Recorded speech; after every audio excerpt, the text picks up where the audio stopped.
This is such a great question. And I think for me, it comes down to when things are feeling really good, I'm like living my life. I'm like doing things, I'm out with people, I'm having fun. Like, I'm not on my phone creating content because that's not like what inspires it. What inspires me to create content a lot of the times is when I'm going through something crazy and chaotic. And then I'm like, wait, is anyone else feeling this? Like, am I the only one feeling this? Because this is crazy. And then I look at the transits and I'm like, oh, the transits back this up. Like, who else is feeling this way? And how are you feeling it in your chart? Like, that's when I feel the most inspired to create and talk about these things because it gives me a way to feel like I'm not alone in experiencing it. And also, like, it promotes that understanding and promotes that cohesive connection, I guess we could say, of like, oh my God, I'm so glad I'm not the only one feeling crazy right now.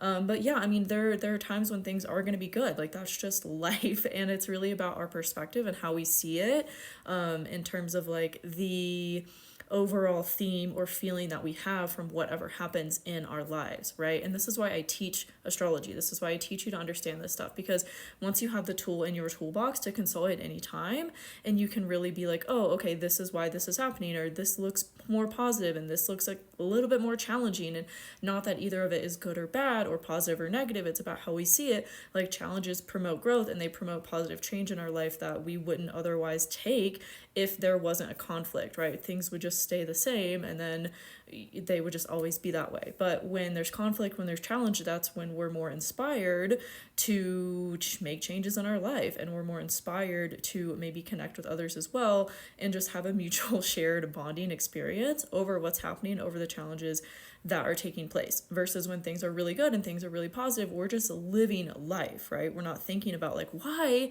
are things so positive right now? We're just experiencing it, we're just living it, right? So that's my kind of 2 cents on why there's more content, so to speak, on like, oh, what to look out for, or watch out for this, that kind of stuff, because I think it just helps us to understand why those things happen and to see it in a different light.